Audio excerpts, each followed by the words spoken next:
I had just won $21 million and drove to my daughter's house to share the good news.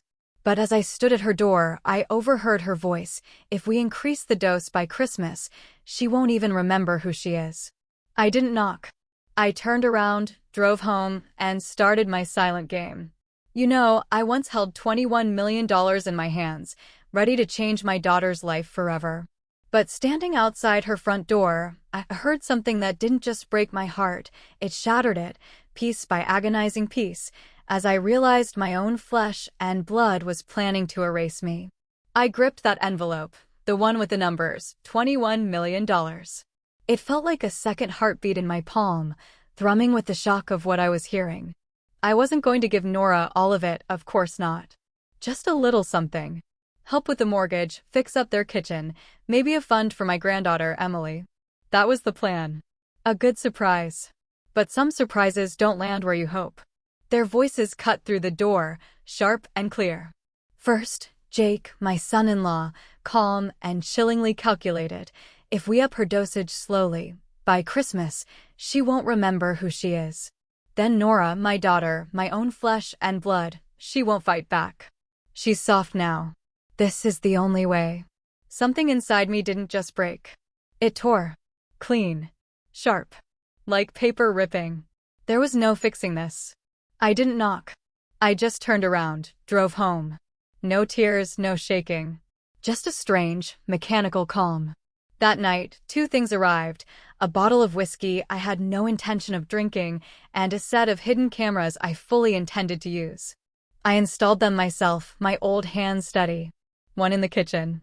One by the front door. Another tucked above the medicine cabinet.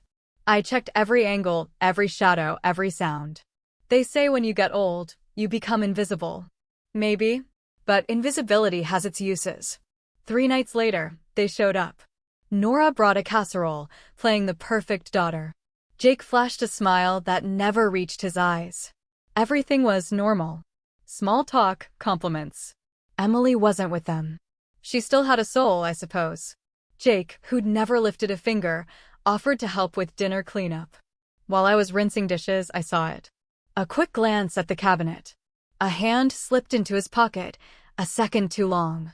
He left a new bottle of pills right where the old ones used to be. I didn't touch it. Later that night, I swapped the capsules, their poison tucked safely into a Ziploc under the sink. The next morning, the show began. I forgot the sugar in my coffee. I called Emily by the cat's name. I stared at the dark TV, pretending to watch. They came back a few days later, this time with papers. Jake said they were just routine. Nora claimed they'd take the burden off my shoulders. I just smiled, nodded, promised to take a look. I waited for them. 4 days later, they returned. No smiles this time. Nora slapped the papers onto the table like dealing cards. The top page read long-term care authorization. The second, property transfer. I blinked, feigning confusion. Where's Emily? I asked. What day is it? Jake slammed his hand on the table. Nora hissed something I couldn't even process. Then a sharp, hot sting across my cheek. Before I could catch my breath, Jake grabbed my shoulder, shoved me hard. My back slammed into the chair. Pain shot up my spine. My hands trembled. I looked up. And then, the front door burst open. Officer Grant. Laura. She used to take piano lessons from me when she was 12. Now she stood there, badge gleaming, gun on her hip, her face grim. Step away from her, she commanded. Nora went white. Jake threw his hands up. And I just sat there, watching them. You see, sometimes silence isn't weakness. Sometimes, it's preparation. And I had been preparing for this moment since the day I didn't knock. They thought it was over. But that was just the beginning. After the police left, after Nora and Jake were gone and the door clicked shut, I didn't collapse. I didn't cry. I walked into my kitchen, poured a glass of water. My cheeks still burned, my shoulder ached. But I stood tall. The game had shifted. I wasn't just defending myself anymore. I wanted them exposed. The slap, the shove, that was raw emotion, a violent outburst. I needed to prove their plan went deeper than one bad evening. I needed to uncover everything. So, I got to work. My first call was to Martha, my friend of 30 years. We met at the library, me working part-time, her organizing a grief support group after losing her husband. Martha, she remembers everything, especially people. She's slow to judge, quick to notice, and she never liked Jake. I didn't tell her the full story, not yet. Just that I had a situation and needed her help reviewing some things. 2 hours later, she was there, reading glasses perched on her nose, yellow notepad ready. I pulled out the folder Nora had so confidently left behind. Her arrogance, I realized, would be her downfall. Page after page of dense legal language. Phrases like durable medical proxy, permanent residence waiver. There was even a draft of a power of attorney, one I'd never signed, but somehow, my signature was scanned onto it. Martha saw it immediately. She tapped her pen on the page. "This isn't just pressure, Harriet," she said, her voice quiet. "This is premeditated. We went through everything twice." Martha took photos, helped me separate the truly suspicious from the merely confusing. I didn't need to be a lawyer. I just needed to build a chain: intent, motive, method. Then, my banking records. Years ago, when I broke my wrist, Nora had helped me set up online banking, and I'd given her my passwords. I thought I'd changed them all, but when I logged in, I saw it. Everything looked normal at first: balances, scheduled payments. But then, recent login activity. 3 attempts in the last week from an unfamiliar device. 1 from Jake's work IP address. I called the bank's fraud department. They confirmed my account had been viewed multiple times. No money taken yet, but the pattern was undeniable. I printed every record, highlighted every access, made copies. Organized it all in a binder, page by painstaking page. I wasn't angry. I was methodical. For 3 days, I dug. Insurance policies, the deed to my house, old letters from my husband. I looked for fingerprints, for any trace of how long this had been building. And I found it. Buried deep in my filing cabinet, in a folder simply labeled Miscellaneous. A typed document dated 6 months ago. A long-term care evaluation form, filled out, signed not by me, but by a physician I'd never met. It listed my name, my birth date, and medical notes I'd never heard of, memory concerns, delayed response, inconsistent hygiene. All made up. I closed the folder. Sat there, still for a long time. This wasn't about the lottery money. Not anymore. They'd been planning this long before I won a single dollar. This was about erasing me, turning me into a small, manageable version of myself. An old lady no one would believe, someone they could simply shut away. I made 3 phone calls. First, Detective Grant. I told her I had more information. She said she'd be by in the morning. Second, Emily's school guidance counselor. Just to check in, making sure my granddaughter was safe, not caught in the middle. Third, an estate lawyer. One with a reputation. I booked a meeting under my maiden name. That night, I sat at my kitchen table, watching the security footage again. Jake, slipping his hand into his pocket, swapping the bottles. Nora, watching from the hallway, pretending not to see. Me, sipping water, buying time.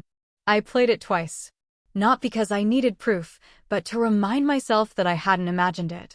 The danger was real. I was right to act. By morning, the pain in my shoulder had settled. I brewed coffee, dressed in navy slacks, a blouse with buttons that always took too long. I pinned my hair back, put on my late husband's watch. It still ticked steady quiet. I sat by the window. And I waited for the next knock on the door. This time, I was ready. Detective Grant arrived just after 9 that morning. She wore plain clothes, no badge in sight, a thin black folder tucked under her arm. Her eyes swept across my porch, assessing. No smile, no small talk. She didn't need to. I led her straight to the kitchen, where I'd laid out the evidence in quiet, damning order. The forged care documents, the login records from my bank account, the video files labeled by date and timestamp on a flash drive. She sat across from me, opened her folder, but took nothing out. She just listened. As I walked her through the chilling sequence of events, her face remained stoic. When I finished, her voice was low, steady. This isn't just about family, Harriet. This is fraud. Identity tampering. Possibly conspiracy to defraud a senior citizen. She didn't need to elaborate. I could see in her eyes she'd seen this before. Maybe not with this level of precision or so many moving parts, but the core betrayal was familiar. She told me to keep copies, and I handed her the binder, the flash drive, the printed logs. She promised to loop in a financial crimes officer and start a formal review. No timeline. I didn't ask for one. After she left, I sat in the quiet of my kitchen. The air still held the scent of her clean wool and paper. I heard the refrigerator hum, the faint tap of branches against the window. I allowed myself exactly 5 minutes to sit, to process. Then I stood, walked to my bedroom closet. Behind the coats was my safe. Inside, 2 things I hadn't touched in a long time: the original deed to my house, in my name only, and a sealed envelope from the State Lottery Commission, dated 4 weeks ago. I held them for a moment, then slipped them into my purse. I drove to David Kessler's office, a red brick building on the edge of downtown. He'd handled my husband's will years ago, remembered my voice when I called. No receptionist, no small talk. I appreciated that. Once his office door was shut, I laid the deed and the lottery envelope on his desk. He opened the lottery letter first, scanning the numbers, raising an eyebrow. Then, as he absorbed what I told him next, not just the lottery, but the betrayal, the forged papers, the login attempts, the physical aggression, silence settled in the room. He didn't speak for a long time. Then he leaned back, exhaled. "This changes everything," he said. I didn't ask for details. I just told him what I wanted: a new will, a full asset protection review, an immediate revision of my medical proxy, and Nora's name removed from everything she had ever touched. "I want layers," I told him. "Walls. Traps. If they try again, even indirectly, they will trip every wire I build." David didn't flinch. He started drafting the paperwork that very afternoon. That evening, for the first time in weeks, I cooked myself a proper dinner. Grilled salmon, roasted asparagus, a glass of white wine I'd been saving since Christmas. I ate slowly, watching the streetlight flicker across my driveway, reflecting on how meticulously Nora had planned it all. They didn't want to hurt me for sport. They wanted structure. Control. The money wasn't just for spending, it was to secure a life where I didn't exist. And that, more than the violence, was what I couldn't forgive. I called Martha just before 10. I told her I needed her to witness a signing in 2 days. She didn't ask what for. She just said she'd bring lemon bars. The next day, I drove to a retirement community on the edge of town. Not the kind with linoleum floors, but the new, luxury kind. Quiet courtyards, the scent of lavender and lemon balm. A cafe with a fireplace.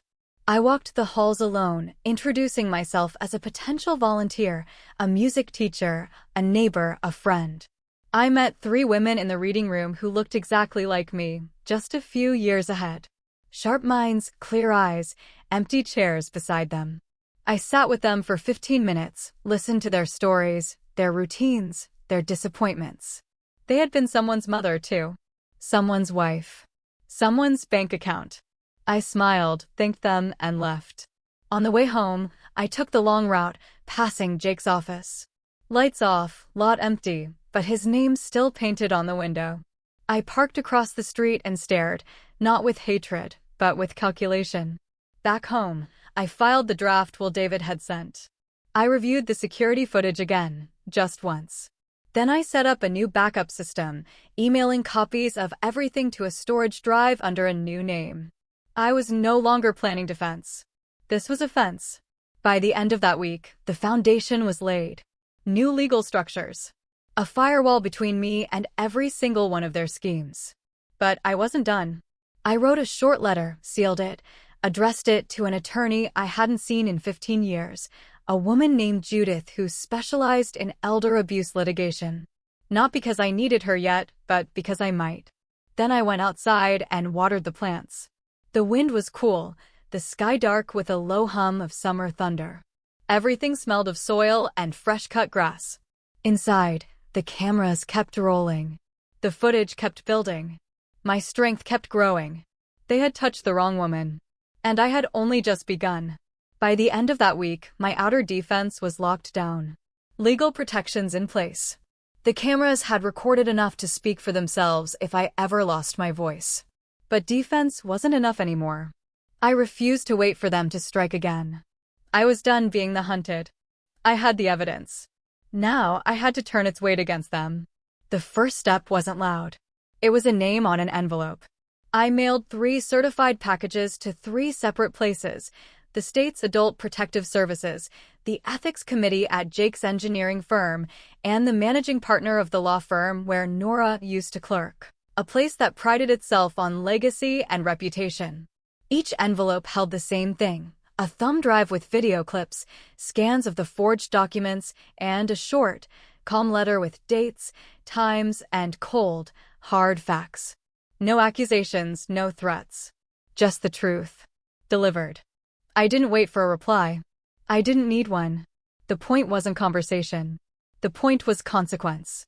Next, I booked a quiet lunch at the country club Nora had been so desperately trying to claw her way into. I reserved a table under my maiden name and arrived early, wearing the brooch my husband had given me the day we paid off the house. I didn't invite anyone, but I made sure the lunch coordinator, the woman who handled all their gala committees, saw me walk in and sit down alone. I ordered the trout, paid in cash, mentioned I was reviewing catering options for a community fundraiser. Then I left behind a business card I'd had printed the day before.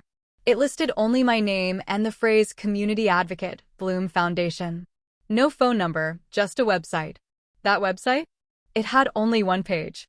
A quiet mission statement, and a video link titled, "When Family Fails You." The video was less than 4 minutes. I never showed my face. It used subtitles over black and white security footage, set to soft piano music.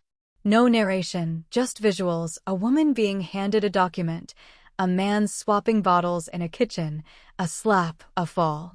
It faded slowly to the words, "Protect yourself before they rewrite your life." It wasn't just about me anymore. I knew that now. 2 days later, I met with Detective Grant again. She'd received confirmation from the district office. The investigation had been upgraded. Not just elder abuse.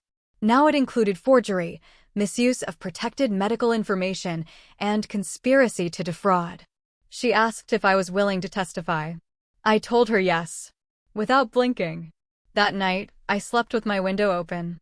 The air smelled of pine needles and distant rain. I woke briefly once, hearing the wind chimes clinking on the porch. I listened, then fell back asleep.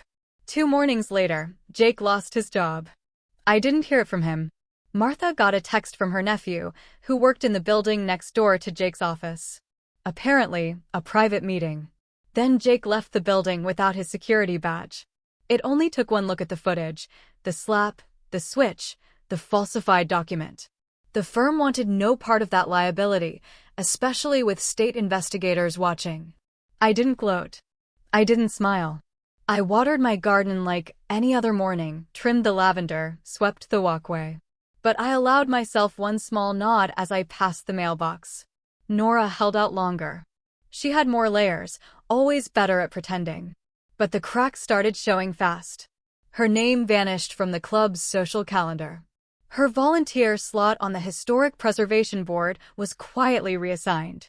When I walked past the boutique she frequented, the manager wouldn't meet my eyes. The next day, I received a message through my lawyer, from hers. She requested a private meeting. Not about custody, not inheritance. About closure. I told David to politely decline. No private meetings. No quiet arrangements. If she wanted to speak, it would be under oath. The hardest part of those weeks wasn't the damage, wasn't watching the reputation they'd built collapse. It was knowing how easily I could have missed it. How agonizingly close I'd come to being erased by the very people I'd given my life to. It made me see everything differently. That weekend, I cleaned out my attic.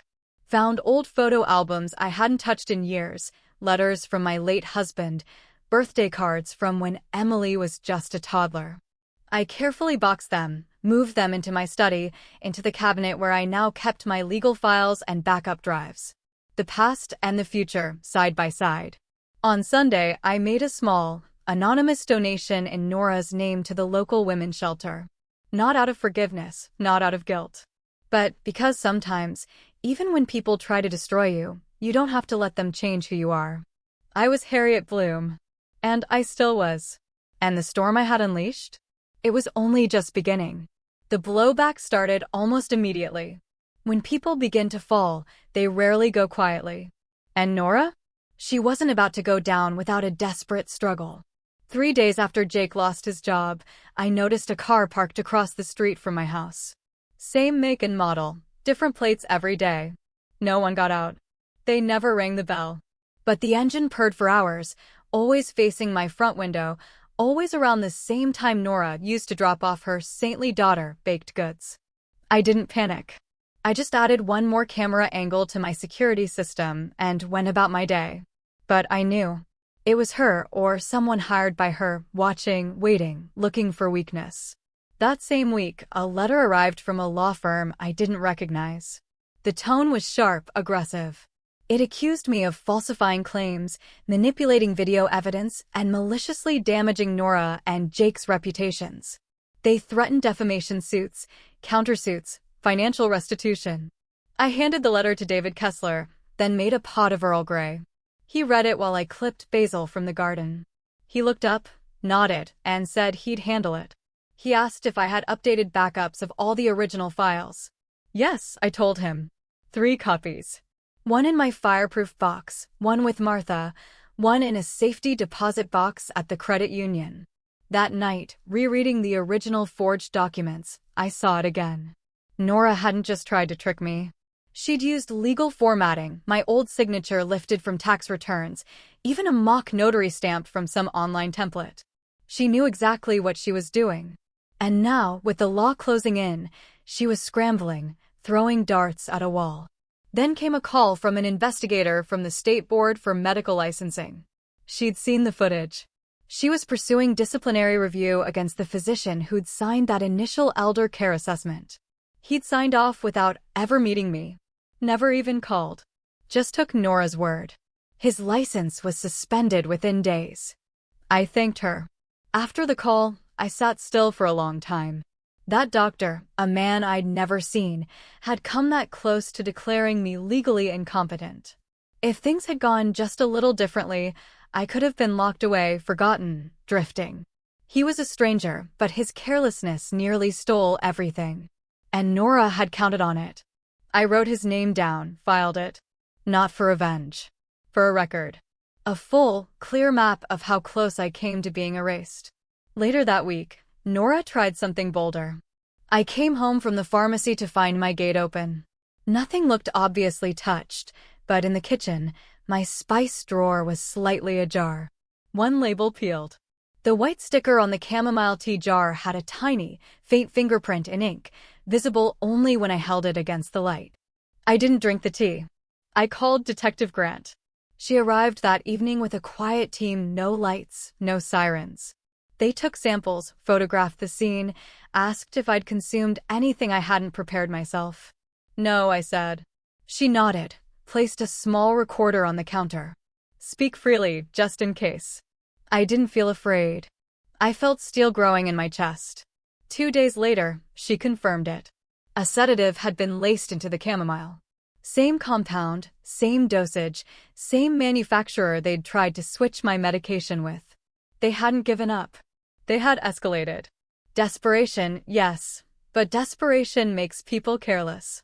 That Saturday morning, I received a call from a woman named Deborah. She'd seen the video. Her daughter had forwarded it through a private Facebook group for local caregivers.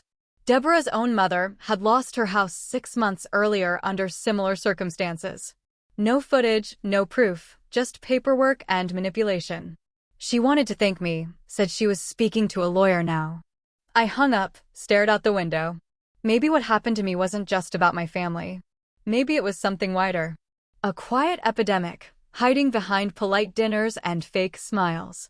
And maybe exposing Nora would do more than just clear my name. Maybe it would protect someone else. The next week, I walked into the courthouse. Financial exploitation. Attempted poisoning. Fraud. Conspiracy to commit identity theft. I didn't want money. I wanted the record. The declaration. I wanted it written in the public file that what they did was real. That I had not imagined it. That I had not exaggerated. That I mattered. That week, Nora's attorney dropped her. Jake's former employer released a public statement, distancing themselves from any former employee involved in elder abuse investigations. And a week later, the district attorney's office requested a meeting. They had questions. I had answers. It was a Monday morning when the official letter arrived. A summons. The state was proceeding with charges. Not just a civil case anymore. This was criminal court. Formal. Structured. Public. I read it in full, then placed it on the kitchen counter next to my folded dish towel. The light through the blinds striped the page like prison bars. I thought about that for a long time. Later that afternoon, David called to confirm the schedule.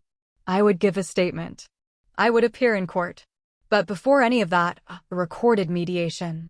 A chance, they said, for the parties to clarify intentions, to settle, to look one another in the eye. I agreed. Not because I believed Nora would apologize, but because I had one last, crucial thing to say. The mediation took place in a neutral building downtown. A sterile, gray room, 3 floors up, no windows. Just a round table, 2 chairs on each side, a camera in the corner, a pitcher of untouched water. She walked in first, Nora. Tailored jacket, hair pulled back tight, not a wrinkle on her blouse. But I saw it right away, in her jaw, her eyes. She looked brittle, like glass stretched too thin. One tap from the inside, and she might shatter. Jake wasn't there. Her lawyer followed, tall and silent. David was already seated. I didn't stand. When she sat across from me, our eyes met. She blinked first. The mediator introduced himself, laid out the rules. I barely heard him. My focus was on her hands. Perfect nails, one tapping a slow, nervous rhythm against the armrest. She used to tap like that during math tests as a girl. They asked if I wanted to begin. Yes, I said. I told Nora I had raised her to be strong. That I had sacrificed more than she'd ever know to give her a safe, stable life. I told her I never needed thanks, but I expected decency. The hardest part, I explained, wasn't the betrayal, not the forged documents, not the fall in my kitchen or the altered medicine. It was that when she looked at me, she no longer saw a person. Just a hurdle. An obstacle between her and a comfortable life. She didn't interrupt. She didn't speak at all. So, I kept going. I told her I knew what fear was. That I'd spent nights unable to sleep, wondering if the tea I drank would be the one to make me forget my own name. That I'd counted pills, measured labels, checked locks twice. I told her I had never lived like that before. Not until her. When I finally stopped, the room was silent. Even the mediator didn't move. Then her lawyer cleared his throat. He said his client had prepared a statement. Nora reached into her folder, pulled out a piece of paper. But she didn't read from it. She just held it. She said she never wanted things to go this far, that Jake had pushed her. That after her second miscarriage, she felt unmoored. That watching me live alone in this house, independent and proud, made her feel invisible, like her life had stalled while mine kept going. She said she didn't mean to hurt me, that she thought she was protecting me, that Jake told her no one would believe me anyway. I listened. I believed some of it. But not enough. When she finished, she folded the paper, placed it back in her bag. She looked down. Not at the table. Not at me. Just down. I leaned forward and told her something I hadn't planned to say. That there had been a time, not long ago, when I had almost left everything to her. Not because she earned it, but because I thought love required sacrifice. That maybe giving her everything would heal whatever wound lived inside her. But then, I said, you tried to erase me. And I will not give anything to someone who believes I am disposable. The mediator asked if we were willing to resolve the matter outside of court. David said no. Nora's lawyer didn't argue. When it was over, she stood slowly. I stayed seated. She walked to the door, hesitated, then turned to look back at me. She said my name, just once, Harriet. And I said hers, the way I used to, Nora Jean. Then she left. I sat in that room for another 10 minutes, listening to the air vent hum. Outside, the light had shifted, clouds moving in. I walked to my car alone, drove to the cemetery where my husband was buried. I didn't speak to the headstone.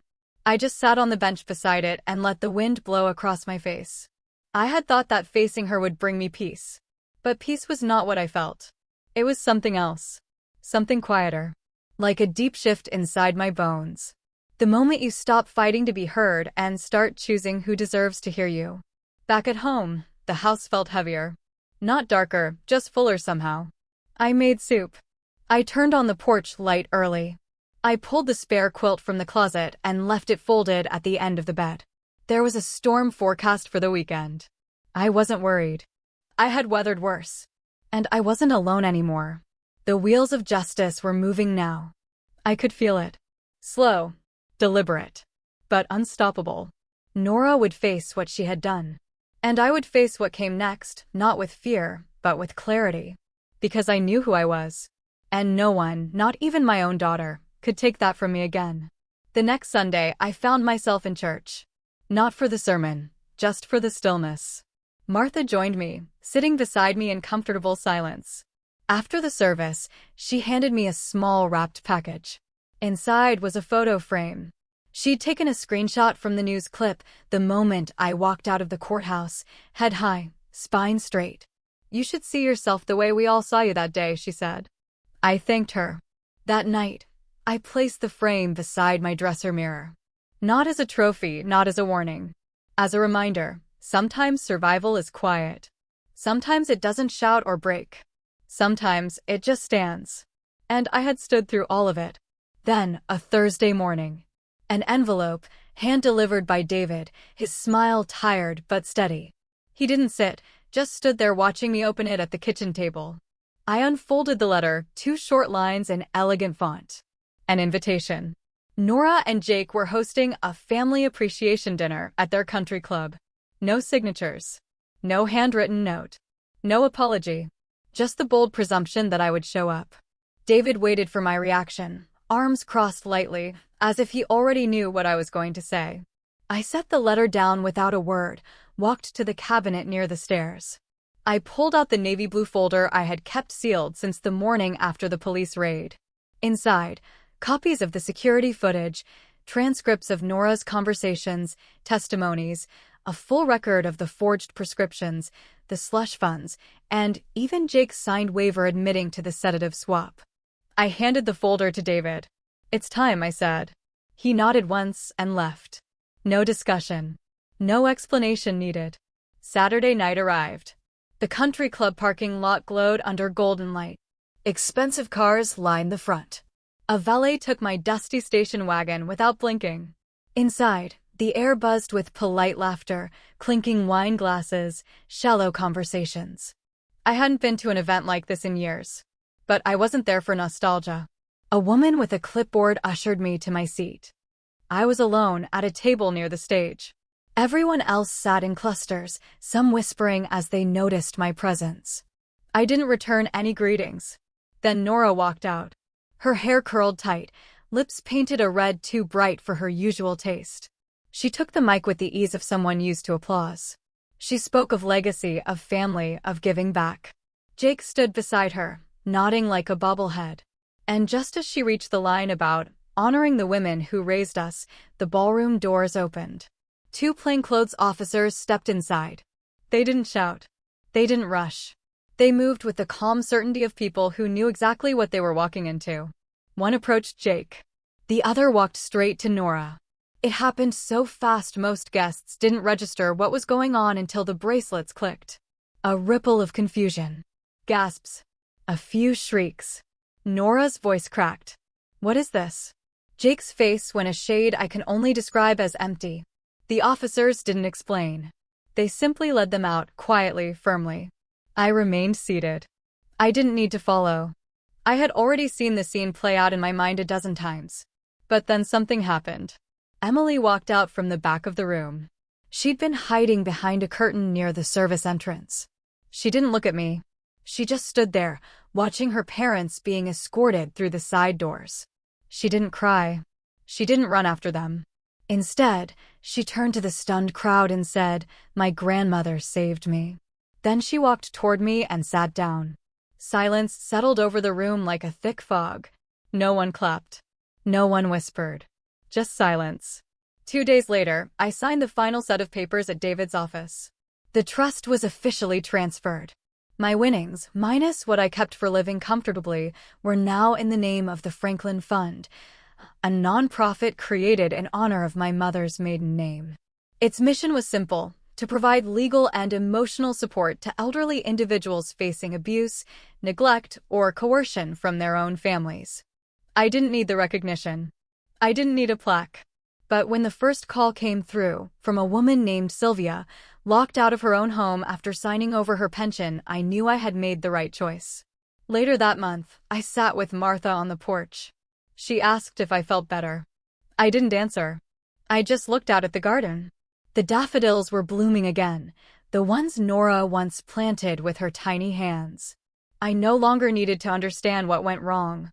I just needed to know I had done what was right. The hallway outside the visitation room smelled of antiseptic and artificial lemon. Somewhere, a cart rolled by with a soft squeak. I sat on the bench, paper visitor tag clipped to my sweater. The same sweater I wore the day Nora turned 10. The same one she once wrapped herself in after scraping her knee, claiming it smelled like home. The officer opened the door, gave a short nod. I stood, stepped inside. The room was quiet. Sterile. Pale blue walls. A single table bolted to the floor, 2 chairs on either side. One chair was already occupied. Nora sat stiffly, posture tight, eyes unreadable. Her hands rested on the table, fingers laced together. She didn't look up when I entered. I pulled out the chair across from her, sat. No words, not yet. The silence between us wasn't hostile. It wasn't forgiving either. It was a silence that belonged to 2 people who had run out of excuses. Her eyes finally lifted. Not angry. Not broken. Just tired. I didn't think you'd come, she said. I nodded slowly. I did. She waited. Maybe for an accusation, maybe for comfort. I gave her neither. You planned the dinner weeks before you sent the invitation, I said evenly. You wanted me surrounded, outnumbered, pressured. You expected me to fold. To sign over the trust. To disappear quietly. Nora blinked but didn't deny it. Her lips pressed into a thin line. Her voice, when it came, was quiet. It wasn't about the money. I let that sit for a moment. Then I leaned forward. Then what was it about? She glanced at the wall, then back to me. You always made me feel like I had to be perfect. Like everything I did was a performance. You praised me for grades, for achievements, for being strong. But never for being me. I exhaled, not because it hurt, but because it was something I'd waited years to hear. You're right, I said. I was hard on you. I wanted you to be capable, independent, safe in a world that wouldn't hand you anything. I didn't know how to love gently. Her shoulders dropped slightly. So I turned hard, too. I married someone like Jake because he knew how to play strong. But we were just 2 people trying to stay ahead of the fear. I know, I said, and I let that go on too long. She looked down at her hands, picking at her thumbnail. I didn't mean to hurt you that night. With the pills. With what I said. You didn't mean it, I said, but you let it happen. And you kept letting it happen. She didn't answer. I pulled a folded piece of paper from my coat pocket and laid it on the table between us. Her name was typed at the top. It was a handwritten letter, not mine. Emily's. I'd found it tucked under my door the night before. Nora hesitated, then picked it up. Her eyes moved quickly down the page. I watched her face shift confusion, then something close to shame. She's been seeing a therapist, I said. She wrote that on her own. She says she wants to see you. But not until you've done the work. Nora folded the letter carefully, like it was something fragile. I don't know if I can fix this, she whispered. You don't have to fix it all today, I said. But you do have to begin. For the first time since I walked in, her eyes met mine with something that resembled who she used to be. The girl who built forts in the backyard. The girl who begged for midnight pancakes. The girl who once cried because a bird flew into our window and died. I stood slowly. I'm not here to punish you, Nora. The court will do that part. I came because you're still my daughter. And because I needed to say this, face to face. She nodded once, stiff and small. I moved to the door. Just before I knocked for the guard, I turned back. "I forgive you," I said. She didn't say anything, but her lips trembled.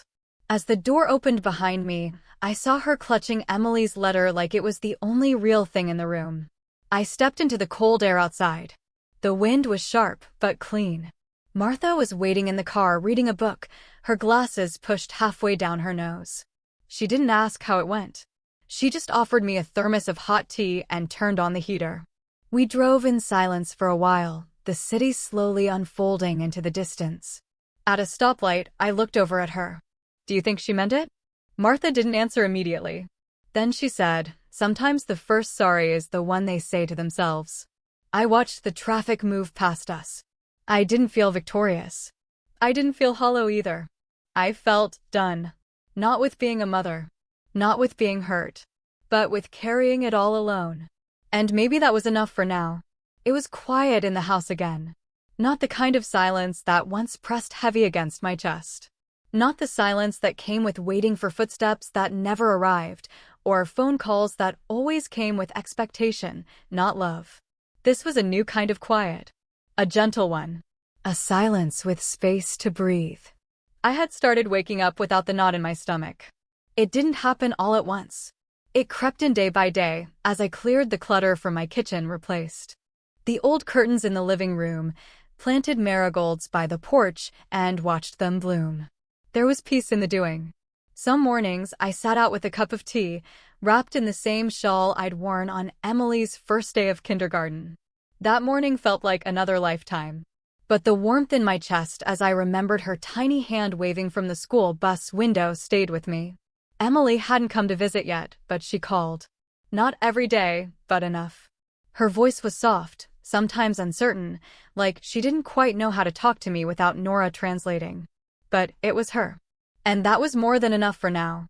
She told me she was writing short stories, mostly about talking animals. She said one was based on a grandmother fox who lived in a cave full of books and could see people's thoughts. I asked if that fox ever got lonely. She was quiet, then said, "Not really." Because the fox had learned to enjoy her own company. I smiled at that. Martha had become more than just a neighbor. She was a rhythm in my week. Tuesday morning walks.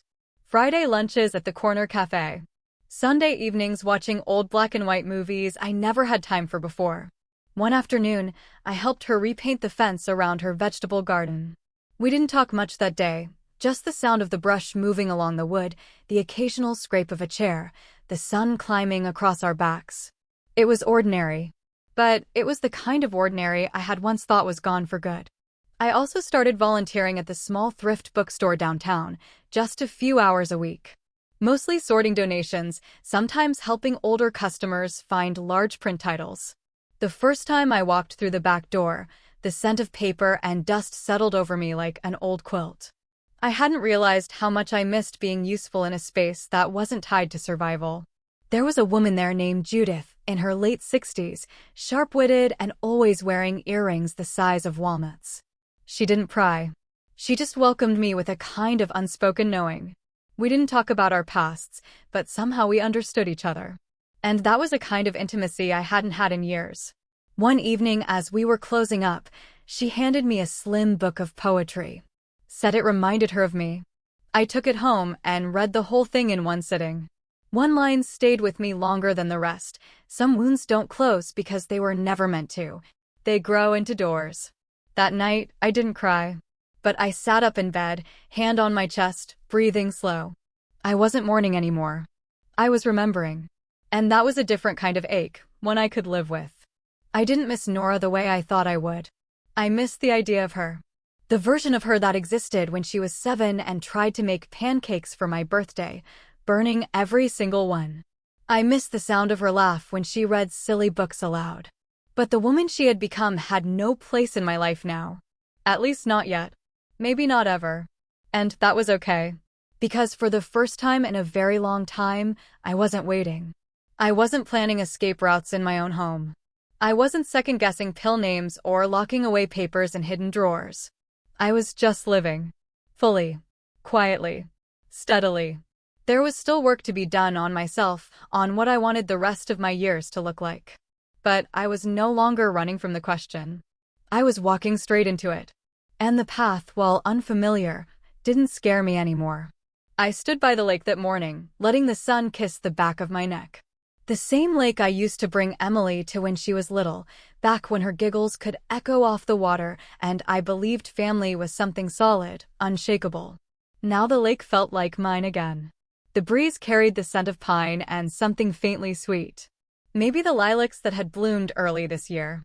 It reminded me that life always kept growing, even after winter had its way. 2 weeks had passed since the final court date. Nora had pleaded guilty to elder abuse, fraud, and attempted coercion. Her sentence wasn't long, but the damage to her public image was swift and absolute. Her company dropped her. Her name had been quietly removed from 2 nonprofit boards. There was no speech from her, no apology, only silence. Jake took a different route. His family hired a lawyer who begged for leniency, citing stress, poor judgment, temporary mental strain. It didn't help. He faced charges, too, though less severe. But his medical license was suspended. His future uncertain. And that was enough for me. I never wanted to destroy them. I just wanted them to stop destroying me. The estate was officially transferred back to my name. The house, the land, every document Nora had tried to reroute behind my back. All of it was mine again, legally and visibly. But I didn't celebrate with champagne or parties. I took a walk around the property, touched the old maple tree by the gate, and let out a long breath I hadn't realized I was still holding. The cameras had been removed from my home. Not because I was no longer cautious, but because I no longer felt watched. I no longer lived in fear of the knock on the door, or the smile that came with too much sweetness and too many strings attached. Martha visited more often. She brought banana bread this time, still warm. We sat in my kitchen, not saying much. Just 2 women who had seen enough of life to know when silence meant comfort. Emily started sending letters, handwritten ones. She said she liked the feel of a pen on paper better than a screen. Sometimes she included little sketches, a fox in glasses, a cup of tea with steam hearts. I kept them all in a wooden box on my nightstand. I hadn't replied yet. I wasn't ready. But each envelope brought something tender back into my chest. A warmth I hadn't expected to feel again. And I knew eventually I would write her back. There's a kind of healing that doesn't announce itself. No grand moments, just quiet evidence. I noticed it when I laughed at an old sitcom rerun. When I found myself humming while folding laundry. When I bought a new scarf because I liked the color, not because I needed it. That was the real victory. Not the court ruling. Not the reclaimed house. But the return of joy in the small, unexpected places. One evening, I took out the winning lottery ticket. I hadn't told anyone. Not even Martha. Not even Emily. I kept it in a small ceramic jar behind my bookshelf. I didn't need the money anymore to feel safe. But I had plans for it now. The following week, I opened a fund in honor of my mother, a woman who had raised 4 children on a factory wage and still managed to read me bedtime stories every night. The fund would support single women over 60 pursuing community education, small businesses, or simply learning how to rebuild a life alone. I named it the Second Bloom Fund. Because that's what this season of life had become for me. A second bloom. On the morning of the launch, I wore a navy blue dress and pinned a small silver brooch to the collar. It had belonged to my grandmother. The auditorium wasn't full, but it didn't need to be. The right people were there. Women with soft eyes and strong backs. Women who nodded slowly when I spoke. Women who understood. When I stepped off the stage, I didn't look for Nora in the crowd. I didn't need to. This moment wasn't about her. It was about me. About what I had survived. About what I was still becoming. That night, as I settled into bed, the wind picked up outside. The trees whispered against the windows like an old friend. I reached over and turned off the lamp, then lay in the dark with a steady heartbeat and a quiet mind. I was no longer someone's mother. No longer someone's victim. I was just me. And that was more than enough. If you've ever been quietly erased by the people you once trusted most, I hope this story gave you a sense of clarity and power. Sometimes justice doesn't come through shouting, but through planning, patience, and knowing your worth. If you've ever felt unseen, I see you. And if you've ever found the courage to rebuild after betrayal, I honor you. Share your story, even if it's just in your heart. Healing starts with truth.